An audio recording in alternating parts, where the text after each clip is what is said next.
오늘 주시는 하나님의 말씀은 로마서 2장 1절에서 11절까지 말씀입니다. 로마서 2장 1절에서 11절 우리 한 절씩 교독하고 11절은 함께 봉독합니다. 1절입니다.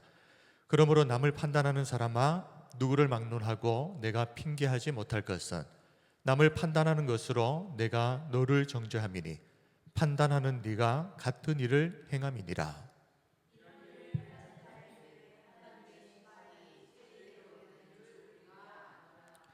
이런 일을 행하는 자를 판단하고도 같은 일을 행하는 사람아 네가 하나님의 심판을 피할 줄로 생각하느냐.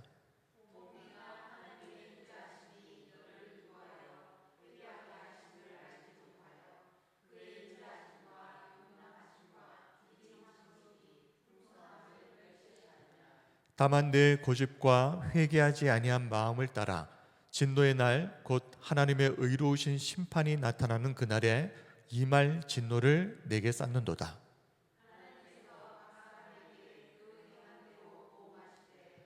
참고 선을 행하여 영광과 존귀와 썩지 아니함을 구하는 자에게는 영생으로 하시고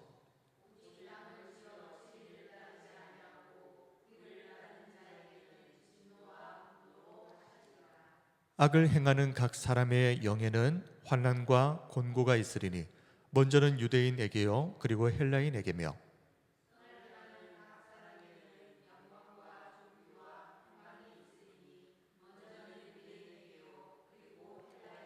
함께 하겠습니다. 이는 하나님께서 외모로 사람을 취하지 아니하심이라. 아멘. 오늘은 남을 판단하는 사람아 라는 제목으로 로마서 강의 5번째 시간을 시작하겠습니다. 보통 보면 뒤에서 남을 헐뜯고 또 이렇게 뒷담화하는 이런 일들이 사람들 사이에 정말 인기 있는 소일거리입니다. 참 불행하게도 오늘날 많은 사람들이 그 재미에 빠져서 살아가는 것 같습니다. 인터넷 사이트 중에 악성 댓글 전문 법률 상담 사이트가 있습니다. 이런 사이트가 있을 정도로 이 악성 댓글이라고 하는 것이 사회적으로 큰 심각한 문제가 되었는데 많은 사람들이 이렇게 생각 없이 올린 댓글 탄화 때문에 마음의 깊은 상처를 받아서 자살로 생을 마감해버리는 일들이 얼마나 많은지 모릅니다. 그 자료를 보니까요, 초등학생 10명 중에 3명이 악성 댓글로 스트레스를 풀어본 경험이 있다라고 합니다. 그리고 성인 직장인 10명 중에 1명이 인신공격성 악성 댓글을 직접 써본 적이 있다라고 말했습니다. 그런데 그중 대부분의 내용들이 확인되지 않은 허위 사실들이었습니다. 이처럼 남의 결점에 대해서 과도하게 관심을 쏟고 그리고 이유 없이 남을 비난하는 것은 왜 그럴까요? 우리 자신을 더 나은 사람처럼 착각하게 만들어주는 탁월한 착시 효과가 거기에 있기 때문에 그렇습니다. 프로이트는 투사라고 하는 개념을 사용했습니다. 프로젝션, 투사. 이 투사는 자신이 받아들이기 힘든 내 자신의 그 내면의 감정, 욕망, 또 결함들, 또 책임, 그런 것들을 타인에게 전가시켜 버리는 겁니다. 이것이 투사입니다. 그래서 모든 것을 타인의 탓으로 여기는 심리적인 방어 기제를 투사라고 합니다. 한마디로 이렇게 된 건 내 책임이 아니라 다 네 때문이다. 남을 비난해서 자신의 허물을 덮는 것입니다. 그리고 대부분의 사람들은 이렇게 투사를 할 때 나는 전적으로 옳다, 내가 틀렸을 리가 없다라고 하는 잘못된 확신을 가지고 있는 경우가 많습니다. 실제로 내가 옳다라고 생각하기 때문에 쉽게 남을 판단하고 비난해 버리는 것입니다. 어떤 책에 이런 내용의 글이 있었는데요. 사람은 누구나 겉으로는 겸손한 척하지만 속으로는 자신이 의롭고 바르고 현명하다고 생각한다. 그리고 끝에 이렇게 되어 있습니다. 한 사람도 예외가 없다. 사람들이 다 그렇게 생각한다는 겁니다. 내가 틀렸을 리 없지, 내가 생각하고 내가 판단하는 게 맞지, 그러니 상대방을 쉽게 비난할 수 있는 겁니다. 이런 잘못된 자기 착각에서 벗어나기 위해서는 내가 누구인지 자기 자신을 제대로 성찰할 수 있는 능력이 필요합니다. 그런데 문제는 스스로는 자신을 제대로 성찰할 수가 없다는 것, 이것이 문제이고, 그래서 우리에게는 성령의 조명하심이 필요합니다. 성령은 단지 말씀만 조명해 주시는 분이 아닙니다. 성령님은 우리 깊은 내면도 비춰주시는 분이십니다. 성령이 역사하실 때 어떤 일들이 일어납니까? 끝까지 죄를 인정하지 않고 버텼던 사람들이 회개가 터집니다. 어떻게 부인할 수 없는 실체를 성령께서 그냥 직면하게 해버리시기 때문에, 그렇게 성령께서 우리 깊은 내면에 불을 켜셔서 우리가 얼마나 심각한 죄인인지를 직시하고 인정하게 하셨기 때문에 회개라고 하는 것이 터지는 것입니다. 예수님도 이렇게 말씀하셨습니다. 성령님, 그가 오셔서 죄에 대하여, 의에 대하여, 심판에 대하여 세상을 책망하실 것이다. 요한복음 16장 8절입니다. 그가 와서, 성령님입니다. 앞에 성령님에 관해서 이야기를 하게 했기 때문입니다. 그가 와서, 성령이 와서 죄에 대하여, 의에 대하여, 심판에 대하여 세상을 책망하시리라. 책망하신다는 것은 성령님이 오셔서 빛을 비추어서 다 드러내버린다는 것입니다. 감출 수 없도록. 사도행전 2장을 보게 되면 베드로가 복음을 전했을 때에 그 복음을 들었던 수많은 사람들이 회개하기 시작하는데, 그 현장에 성령의 역사, 성령의 조명하시는 역사가 임했던 것입니다. 오늘 이 시간 우리 모두에게 이 성령의 조명하심이 강력하게 임하는 은혜가 있으시기를 바랍니다. 쉽게 남을 판단하고 정죄하던 자리에서 이제는 성령 안에서 내가 누구인지를 똑바로 보고, 그리고 이제는 하나님 앞에 겸손하게 서게 되는 은혜가 있으시기를 주님의 이름으로 축원드립니다. 나도 모르게 남을 자꾸 판단하려고 하는 마음이 들 때 우리가 꼭 기억해야 할 것이 있습니다. 하나님은 어떤 사람에게도 함부로 남을 판단할 수 있는 권한을, 자격을 주신 적이 없다는 것이 사실입니다. 판단하실 분은 오직 하나님 한 분이시다. 야고보서 4장 12절을 보십시오. 입법자와 재판관은 오직 한 분이시니 그분이 누구이십니까? 능히 구원하기도 하시며 멸하기도 하시느니라. 하나님이시죠. 너는 누구이기에 이웃을 판단하느냐? 야고보서 4장 12절 말씀을 통해서 우리를 판단하실 수 있는 분은 유일하게 하나님 한 분밖에 없다라고 이야기합니다. 우리의 마음과 행위를 온전히 아시는 참된 재판장이신 그 하나님만이 우리를 판단하실 수가 있습니다. 심지어 나도 나를 함부로 판단해서는 안 됩니다. 내가 나를 판단할 자격이 없습니다. 그 모든 판단은 하나님께 맡겨야 됩니다. 설령 판단하는 것이 가능하다고 해도 문제입니다. 누군가를 판단하려고 하면 적어도 그 판단하는 사람, 그 자기 자신은 그런 판단을 받을 만한 행동을 하지 않아야 되는 겁니다. 그런데 만약 자신도 똑같이 판단받을 만한 일을 하면서 뻔뻔하게 다른 사람을 함부로 판단하려 한다면 결국 그 판단이 자기 자신을 향하게 될 것이다 라고 로마서 2장 1절, 오늘 본문 말씀 1절에서 말씀합니다. 로마서 2장 1절 말씀 같이 한번 읽읍시다. 시작. 그러므로 나름을 판단하는 사람아, 누구를 막론하고 내가 핑계하지 못할 것은 남을 판단하는 것으로 네가 너를 정죄함이니 판단하는 네가 같은 일을 행함이니라. 남을 판단했는데 그 판단이 내게로 다시 돌아와 버린다는 것입니다. 그러므로 어떤 경우에도 남을 함부로 판단하는 죄를 짓지 마시기 바랍니다. 이것은 죄입니다. 그렇기 때문에 하지 말라는 것입니다. 그 모든 판단은 결국 다시 나에게로 돌아오게 될 것이라는 것을 꼭 기억하시기 바랍니다. 마태복음 7장 1절에서 2절 말씀도 같이 한번 읽겠습니다. 시작. 비판을 받지 아니하려거든 비판하지 말라. 너희가 비판하는 그 비판으로 너희가 비판을 받을 것이요 너희가 헤아리는 그 헤아림으로 너희가 헤아림을 받을 것이니라. 아멘.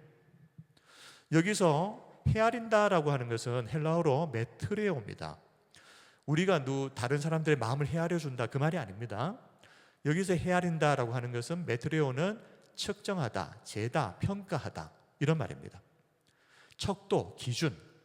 다시 말하면 누군가를 헤아린다, 메트레오 한다라는 것은 자꾸만 사람들을 앞에 두고 이것, 저것 자꾸만 재고 따지고 평가하고 이러는 것을 말하는 것입니다. 그렇게 하면 결국 자기 자신도 그런 헤아림을 메트레오를 받게 될 것이다. 하나님께서 남을 판단할 권리를 우리에게 주신 적이 없으니 함부로 사람들을 판단해서 이걸 뭡니까? 월권하지 마시기 바랍니다. 남을 함부로 판단하는 것은 죄이고 월권입니다. 우리가 해야 할 일은 하나님께서 우리를 사랑하신 것처럼 그저 우리도 서로를 이해하고 용서하고 사랑하는 것밖에 없습니다. 요한복음 13장 34절입니다. 새 계명을 너희에게 주노니 서로 사랑하라. 어떻게 해요? 내가 너희를 사랑한 것 같이. 너희들이 내 사랑을 받았지 않느냐? 그렇다면 너희들이 내 사랑을 받은 것 같이 너희도 서로 사랑하라.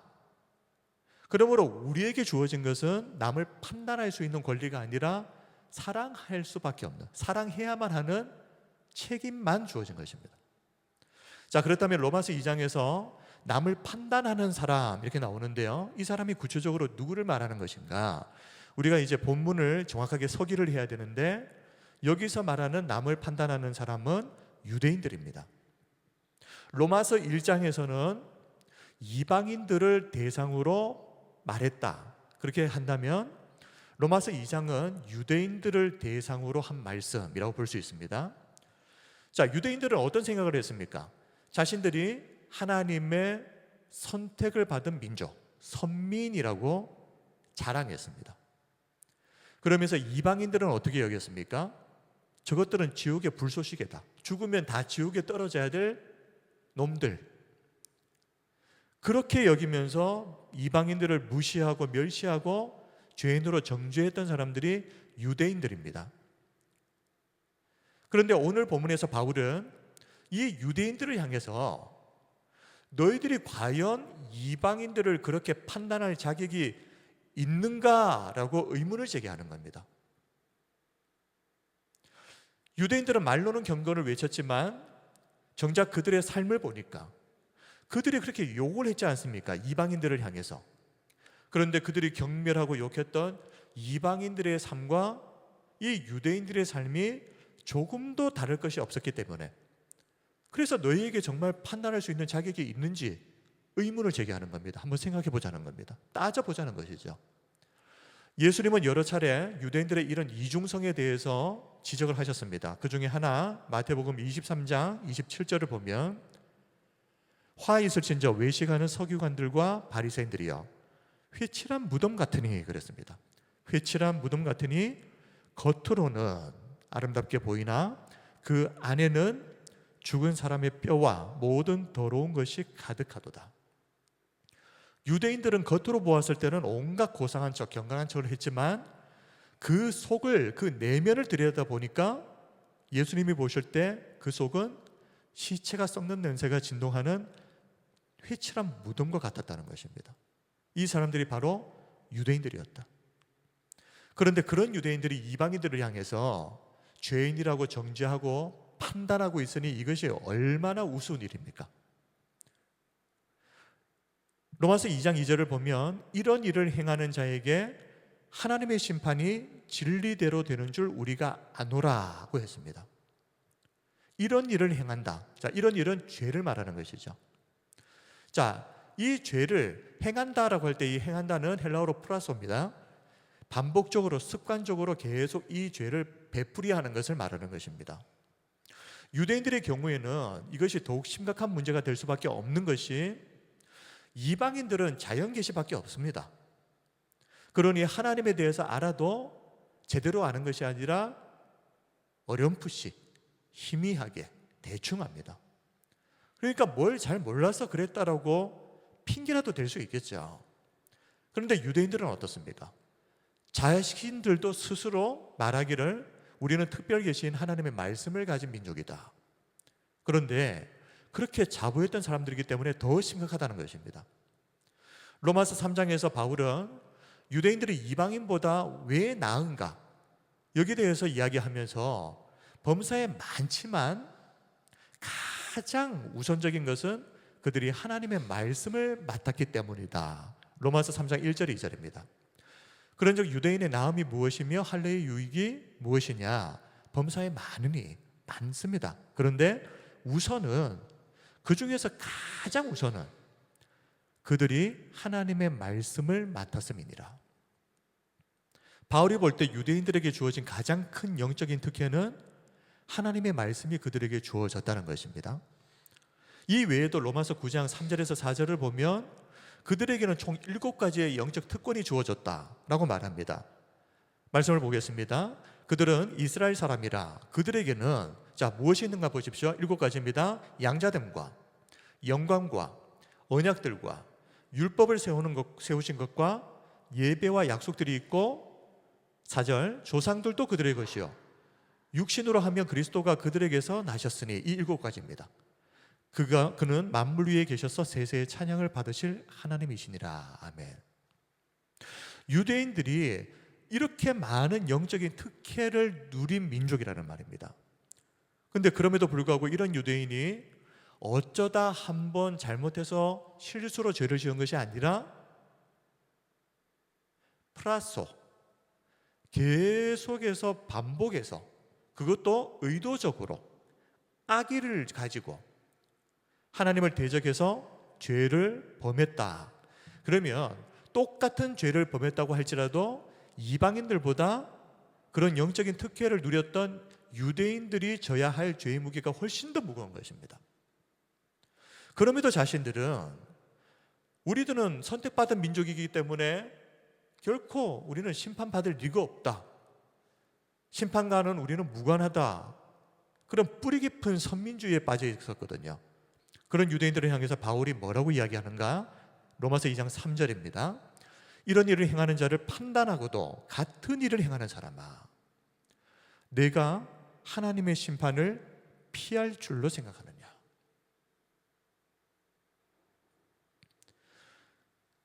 그런데 이렇게 유대인들이 의도적으로 반복해서 죄를 짓는 것보다 더 큰 죄가 있습니다. 이 유대인들이 회개하지 않았다는 것입니다. 그들에게는 회개하고 돌이킬 수 있는 수많은 기회가 주어졌었습니다.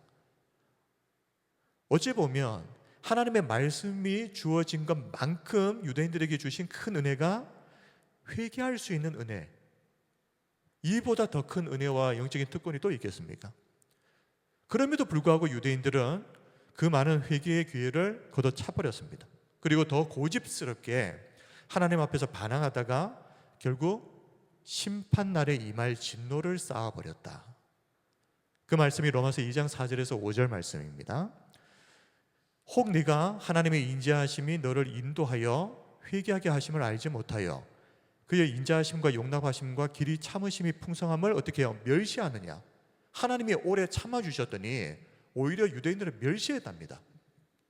5절 다만 내 고집과 회개하지 아니한 마음을 따라 진노의 날 곧 하나님의 의로우신 심판이 나타나는 그 날에 임할 진노를 네게 쌓는도다. 회개하지 않았기 때문에 유대인들의 죄가 더 무거울 수밖에 없는 것입니다. 오늘날에도 이렇게 하나님의 오래 참으심을 멸시하는 사람들이 얼마나 많습니까? 하나님이 오래 참아주셨으면 고맙게 감사하게 생각해야 되는데 오히려 그것을 우습게 여기는 것입니다. 전도서 8장 11절 말씀을 보십시오. 악한 일에 관한 징벌이 속히 실행되지 아니하므로 인생들이 악을 행하는 데에 마음이 담대하도다 그랬습니다. 하나님께서 징계하시지 않고 그 징계를 뒤로 유보해 주셨는데, 그런데 그것을 통해서 어떻게 생각합니까? 오히려 악을 더욱 담대하게 행하는 그런 죄악을 저질러 버렸다는 것입니다. 이것이 인간의 어리석음입니다. 회개하고 돌이킬 수 있는 기회를 주셨으면 이것이 기회구나 하고 감사함으로 그 기회를 받아들여야 되는데 하나님을 우습게 여기는 것입니다. 내가 이렇게 죄를 지어도 아무런 일도 일어나지 않네. 자, 말세에는요 곳곳에서 이런 하나님의 오래 참으심을 조롱하는 자들이 곳곳에서 일어나게 될 것이라고 성경은 경고합니다. 베드로후서 3장 3절에서 5절 말씀을 보십시오. 먼저 이것을 알지니, 꼭 알아야 됩니다. 말세에 어떤 일이 일어나는지. 말세에 조롱하는 자들이 와서 자기의 정욕을 따라 행하며 조롱하여 이르되. 자, 어떤 조롱입니까? 주께서 강림하신다는 약속이 어디 있느냐. 조상들이 잔 후로부터 만물이 처음 창조될 때와 같이 그냥 있다 하니, 이는 하늘이 예적부터 있는 것과 땅이 물에서 나와 물로 성립된 것도 하나님의 말씀으로 된 것을 그들이 일부러 잊으려 함이로다. 말세 마지막 때가 되면 하나님의 오래 참으심을 경멸하고 멸시하는 자들이 곳곳에서 일어나게 될 텐데, 이런 일이 교회에서 일어나면 안 된다는 말입니다. 성도들 가운데에서도 이런 일이 일어날 수 있습니다. 그러나 하나님께서 이렇게 피역한 사람들을 향해서도 오래 참으시는 이유는 하나님이 심판하실 능력이 없어서가 아니라, 왜 그렇습니까? 우리 중 한 사람도 빠짐없이 죄를 회개하고 멸망에 이르지 않기를 바라시기 때문입니다. 베드로후서 3장 8절 9절 말씀을 같이 한번 읽읍시다. 시작. 사랑하는 자들아, 주께는 하루가 1000년 같고 1000년이 하루 같다는 이 한 가지를 잊지 말라. 주의 약속은 어떤 이들이 더디다고 생각하는 것 같이 더딘 것이 아니라, 오직 주께서는 너희를 대하여 오래 참으사 아무도 멸망하지 아니하고 다 회개하기에 이르기를 원하시느니라. 아멘. 더딘 것이 아닙니다. 하나님께서 심판하실 능력이 없어서 심판을 못하고 계시는 것이 아닙니다. 오직 주께서 우리를 대하여 오래 참으사 아무도 멸망하지 아니하고 다 회개하기에 이르기를 원하시기 때문입니다. 그럼에도 불구하고 인간이 끝까지 회개하지 않고 고집을 부린다면 결국 이런 일들 때문에 우리가 말세에 하나님의 진노를 쌓게 될 것입니다. 로마서 2장 5절 다시 한번 읽어드립니다. 다만 내 고집과 회개하지 아니한 마음을 따라 진노의 날 곧 하나님의 의로우신 심판이 나타나는 그날에 임할 진노를 내게 쌓는도다. 하나님 앞에서 어리석게 고집 부리는 인생 되지 마시기 바랍니다. 하나님이 우리에게 말씀을 주시고 때로는 징계하실 때에는 우리에게 죄를 회개하고 돌이킬 살 기회를 주시는 것입니다. 유대인들처럼 수없이 주어졌던 그 기회, 회개의 기회를 어리석게 날려버리고 고집 부리다가 끝내는 망하는 인생 되지 않도록 항상 말씀 앞에서 자신을 겸손하게 돌아보는 저와 우리 성도님들이 다 되시기를 바랍니다. 자, 6절은 하나님께서 반드시 각 사람이 행한 대로 보응하실 것이다 라고 말씀합니다. 로마서 2장 6절입니다. 하나님께서 각 사람에게 그 행한 대로 보응하시되, 보응 헬라어로 아포도세이, 자, 그 사람이 행한 그대로 갚으신다. 이것이 우리가 허세를 부리지 말고 항상 정신을 바짝 차리고 살아야 하는 이유입니다. 잠언 24장 12절을 보면 네가 말하기를 나는 그것을 알지 못하였노라 할지라도 마음을 저울질 하시는 이가 어찌 통찰하지 못하시겠으며 내 영혼을 지키시는 이가 어찌 알지 못하시겠느냐. 그가 각 사람의 행위대로 보응하시리라. 저는 몰랐습니다. 몰라서 그랬습니다. 몰랐다고 변명하고 핑계를 대봐야 아무 소용없습니다. 공의로우신 하나님은 반드시 그 사람이 행한 그대로 갚으십니다. 그러므로 정신을 바짝 차려야 됩니다. 하나님께서 회개하고 돌이킬 수 있는 기회를 주실 때 고집 부리지 말고 즉각 그 죄에서 돌이켜야 하는 것입니다. 오늘 이 말씀을 들으면서 하나님 앞에서 내가 청산하고 돌이켜야 할 죄가 있다면 오늘 이 저녁에 다 청산하고 돌아가시기 바랍니다. 하나님이 각 사람이 행한 대로 어떻게 보응하시는지에 대해서 로마서 2장 7절 8절에서 이렇게 말씀합니다. 참고 선을 행하여 영광과 존귀와 썩지 아니함을 구하는 자에게는 영생으로 하시고, 오직 당을 지어 진리를 따르지 아니하고 불의를 따르는 자에게는 진노와 분노로 하시리라. 행한 대로 갚으시는 것입니다. 참고 선을 행한 자, 영광과 존귀와 썩지 아니함을 구하는 자, 그에게는 영생으로 보응하신다. 자, 참고 선을 행한다. 그냥 선을 행한다라고 말하면 될 텐데 참고 선을 행한다라고 말한 것으로 보아서 선을 행하기 위해서는 반드시 참고 인내하는 마음이 있어야만 하는 것입니다. 선을 행하려고 하는 삶을 살려고 한번 해보십시오. 손해볼 일들이 생기고 낙심할 일들이 생깁니다. 그런데 그럼에도 불구하고 끝까지 포기하지 않고 인내하면 반드시 우리가 선을 행한 것이 열매를 거두게 될 것입니다. 갈라디아서 6장 7절 9절입니다. 스스로 속이지 말라. 하나님은 업신여김을 받지 아니하시나니 사람이 무엇으로 심든지 그대로 거두리라. 자기의 육체를 위하여 심는 자는 육체로부터 썩어질 것을 거두고 성령을 위하여 심는 자는 성령으로부터 영생을 거두리라.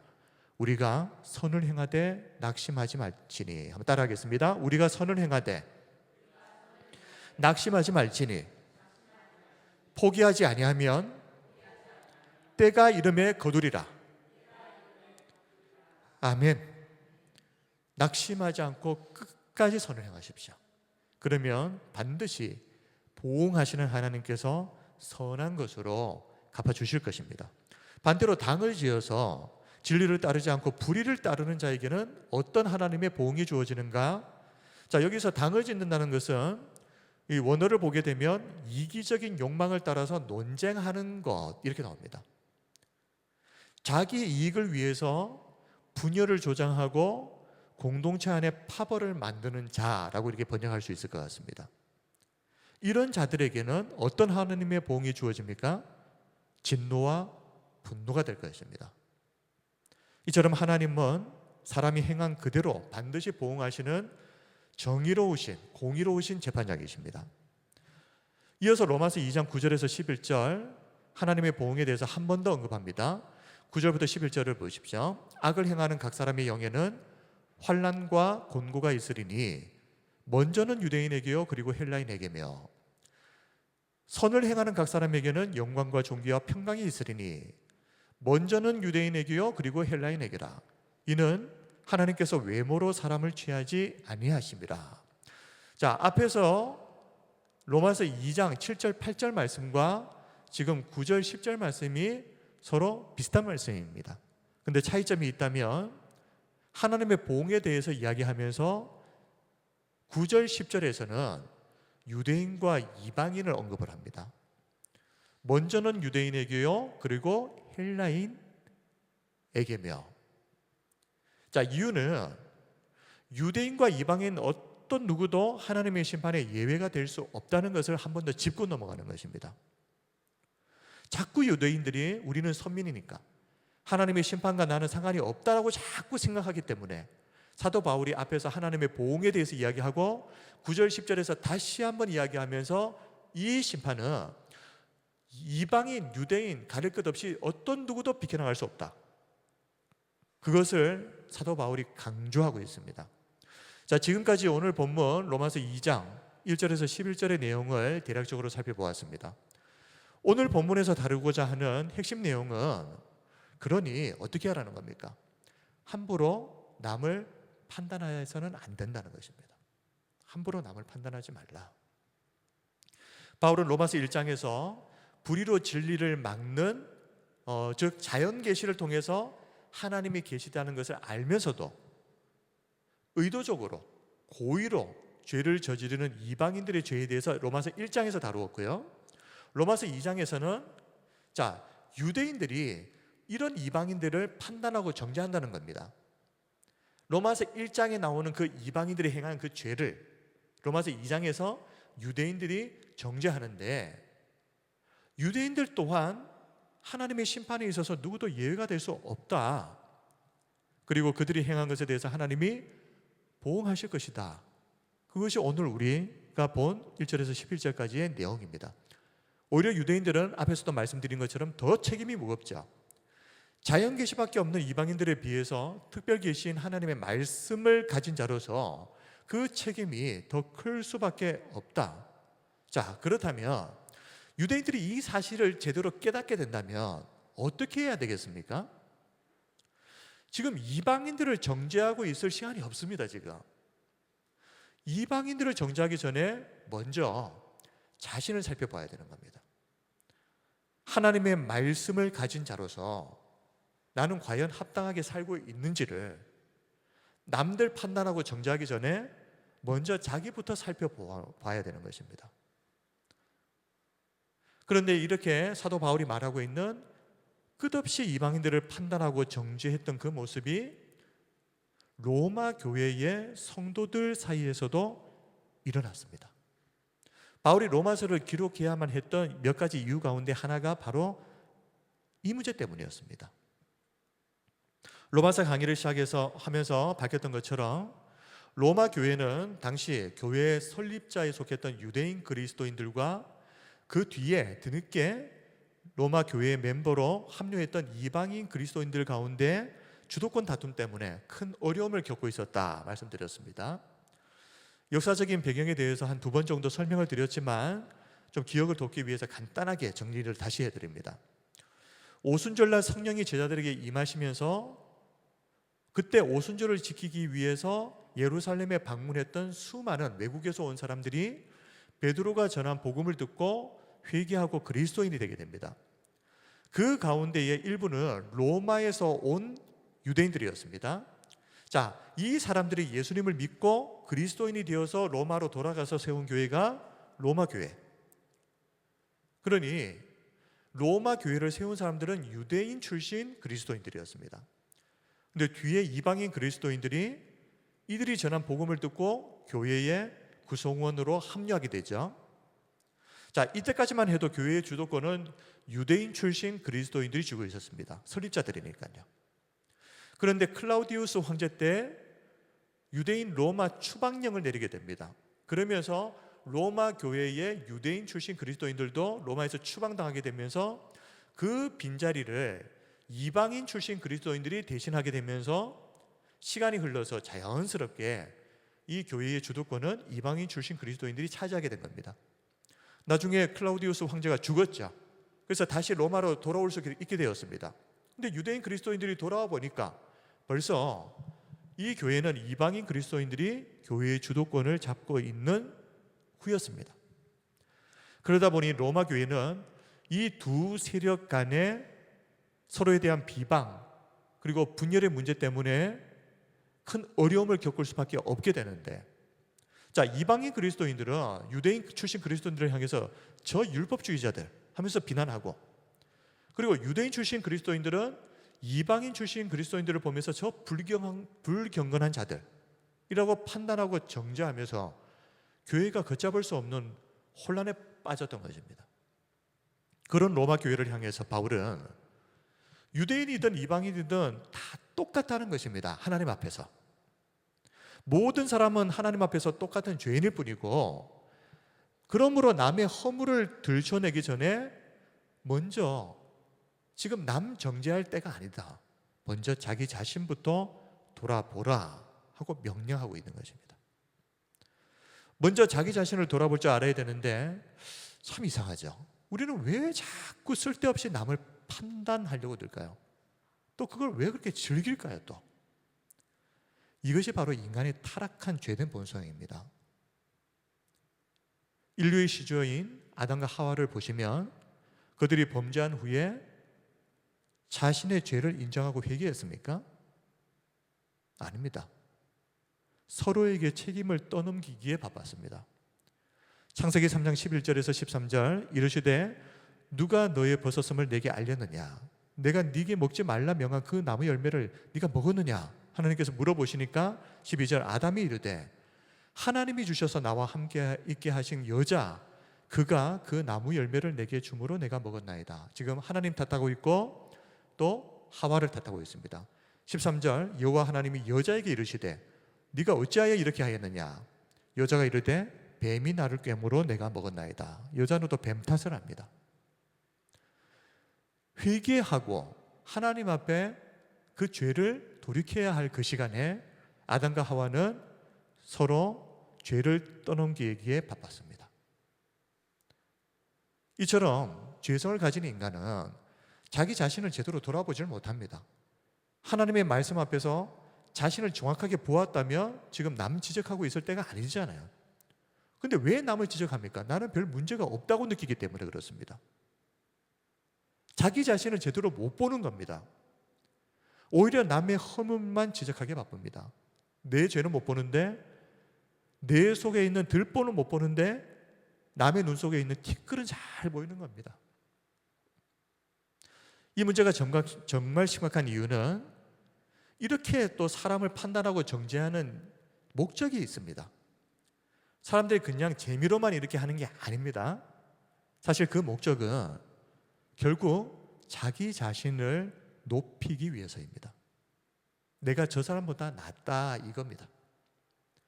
스스로 자신을 실력을 기를 생각을 하지 않고요. 그건 힘드니까. 쉬운 방법이 하나 있죠. 상대방을 낮춰버리는 겁니다.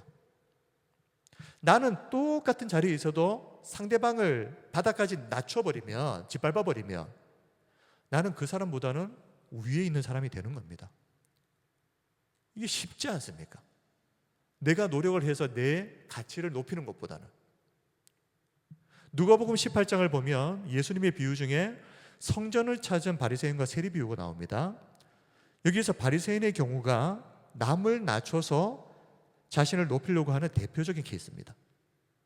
바리새인은 하나님께 기도할 때 세리 근처에 있는 것도 싫어서 멀찍이 떨어져서 이렇게 기도합니다. 누가복음 18장 11절 12절 바리새인은 서서 따로 기도하여 이르되 하나님이여 나는 다른 사람들 곧 토색, 불의, 간음을 하는 자들과 같이 아니하고 이 세리와도 같이 아니함을 감사하나이다. 나는 일에 2번씩 금식하고 또 소득의 11조를 드리나이다. 이 세리와도 같지 아니함을 감사하나이다. 딱 대상을 정해놓고 그 사람을 낮춰버리는 것이죠. 일부러 세리 들으라는 듯이 기도의 자리에서 이렇게 세리를 판단하고 정죄하면서 저 세리에 비해서 나는 얼마나 괜찮은 사람입니까? 하면서 자신을 높이고 드러낸 것입니다. 지금 이 자리가 어디입니까? 하나님 앞에 지금 기도하러 온 자리입니다. 그런데 그 자리에서 하는 행동이 다른 사람을 낮추어서 자신을 높이는 이런 일을 했다는 말입니다. 그런데 세리는 바리새인의 이 기도를 두 귀로 똑똑히 들으면서도 어떤 말로도 변명을 할 수가 없었습니다. 실제로 그랬으니 말입니다. 앞에서 바리새인이 다른 사람들, 나는 다른 사람들, 곧 토색, 불의, 간음을 하는 자들과 같이 아니하고 그랬는데 이 토색이라고 하는 말이 남의 것을 강제로 빼앗는 죄를 짓는 사람을 말합니다. 세리가 그렇게 했지 않습니까? 그래서 세리는 차마 하늘을 쳐다보지도 못하고 가슴을 치며 그저 하나님께 불쌍히 여겨달라고 기도할 뿐이었습니다. 누가복음 18장 13절 세리는 멀리 서서 감히 눈을 들어 하늘을 쳐다보지도 못하고 다만 가슴을 치며 이르되 하나님이여 불쌍히 여기소서 나는 죄인이로소이다 하였는지라.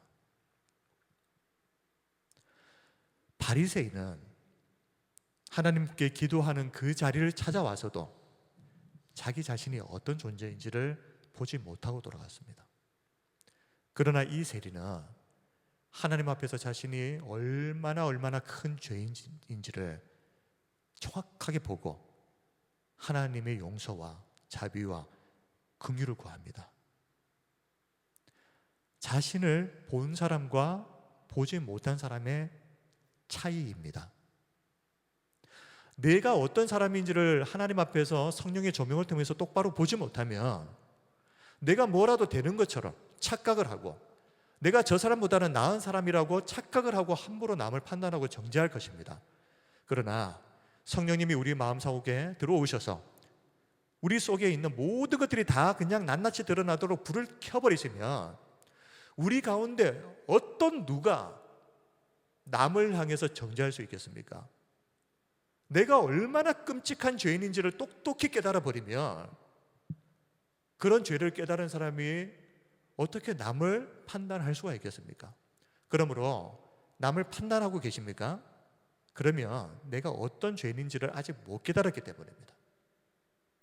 이것이 죄이고 이것이 하나님 앞에서 반드시 회개하고 돌이켜야 할 죄입니다. 우리 중 누구에게도 다른 사람을 판단할 만한 권한은 없습니다.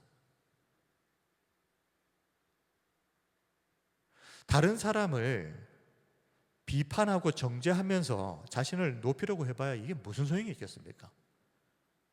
사람들은 그런 것을 보면서 인정해 줄지 모르지만 하나님은 인정해 주시지 않습니다. 누가복음 18장 14절에서 그렇게 말씀하지 않습니까? 내가 너희에게 이르노니 이에 저 바리새인이 아니고 이 사람이 세리가 의롭다 하심을 받고 그의 집으로 내려갔느니라. 하나님께서 누구를 인정해 주십니까? 바리새인이 아니라 죄인으로서 하나님 앞에 긍휼을 요구했던, 구했던 세리였습니다. 무릇 자기를 높이는 자는 낮아지고 자기를 낮추는 자는 높아지리라. 그러므로 우리는 남을 판단하고 정죄하는 이런 저질스럽고 비열한 죄에 빠지지 않기 위해서 항상 자신을 잘 돌아보아야 됩니다. 우리 가운데 누구도 이 부분에 대해서 예외 없습니다. 다른 사람 생각하지 마시고 자신을 돌아보셔야 됩니다. 누구도 예외 없습니다. 제가 3년 넘도록 제가 지켜봤지 않습니까? 한 사람도 예외 없습니다. 그리고 그 예외 없는 사람 가운데 저도 마찬가지로 포함입니다. 그냥 정체를 드러내지 않았을 뿐입니다. 표가 안 났을 뿐입니다. 말씀을 정리하겠습니다. 오늘은 로마서 2장 1절에서 11절 말씀을 통해서 사람을 함부로 판단하는 것이 얼마나 심각한 죄인지에 대해서 살펴보았습니다. 우리 중 누구에게도 하나님께서 다른 사람을 판단할 권한을 주신 적이 없다. 그러므로 우리는 남을 판단하는데 헛된 시간 보내지 말고 그럴 시간에 내 자신을 돌아봐야 된다. 오늘 이렇게 긴 시간을 통해서 말씀을 살펴보았는데도 불구하고 돌아가서 또 남을 판단하고 정죄한다면 이건 사람이 아닙니다. 우리에게 지금 필요한 것은 쓸데없이 남을 판단하는 데 시간을 들일 것이 아니라 말씀 안에서 나 자신을 돌아보는 것입니다. 저도 오늘 이 로마서 말씀을 준비하면서 참 내가 이 강단에 서서 성도들을 향해서 이런 말을 할 자격이 있나 하는 생각 많이 했습니다. 제가 살아왔던 날들 돌아보니까요, 이런 말을 할 자격이 없습니다, 사실. 그러나 제 말이 아니라 하나님의 말씀이기 때문에 저도 이 말씀 앞에 똑같이 서 있습니다. 형제의 눈 속에 있는 티끌을 억지로 빼내려고 하지 마십시오. 먼저 내 눈 속에 있는 들보를 깨닫는 은혜가 있어야 됩니다. 우리가 이것을 깨닫게 되면 절대 다른 사람 함부로 판단할 수 없을 것입니다. 마지막으로 존 오웬의 말을 전하고 설교를 마치겠습니다. 남을 판단하기 전에 자신을 성경 앞에 세워라. 말씀이 먼저 내 안을 찌르지 않는다면 누구도 바꿀 수 없다. 하나님의 말씀 앞에 다른 사람이 아니라 먼저 내 영혼을 정직하게 세우시기 바랍니다. 하나님의 말씀은 남을 비판하는 칼이 되기 전에 먼저 내 영혼의 썩은 것들을 드러내는 칼이 되어야 됩니다. 그렇게 겸손하게 말씀의 빛을 먼저 나에게 비추고 이 마지막 때를 하나님 안에서 진노를 쌓는 인생이 아니라 믿음으로 승리하면서 성도답게 살아가는 저와 우리 모든 성도님들이 되시기를 주님의 이름으로 축복하고 기도합니다. 아멘. 이 시간 우리 함께 기도하겠습니다. 오늘 이 말씀을 통해서 우리 모두에게 좀 깊은 찔림이 있었으면 좋겠습니다.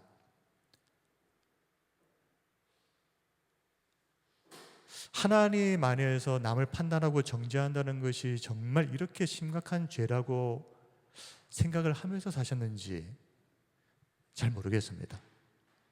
저도 마찬가지고요. 오늘 이 밤에 우리가 이 말씀을 붙잡고 기도할 때 우리 속에 있는 그 판단하고 정죄했던 모든 것들이 다 우리에게서 제거되고 이제는 내가 하나님 앞에서 어떤 사람인지를 돌아볼 수 있는 은혜가 시작되었으면 좋겠습니다. 이제 우리 함께 이 기도 제목을 가지고 하나님 앞에 간절히 기도합시다. 바리새인이 아니라 세리처럼 하나님, 저는 차마 하늘을 향해서 눈을 들 수도 없는, 하늘을 쳐다볼 수 없는 그런 죄인입니다. 나를 불쌍히 여겨주옵소서. 나를 긍휼히 여겨주옵소서.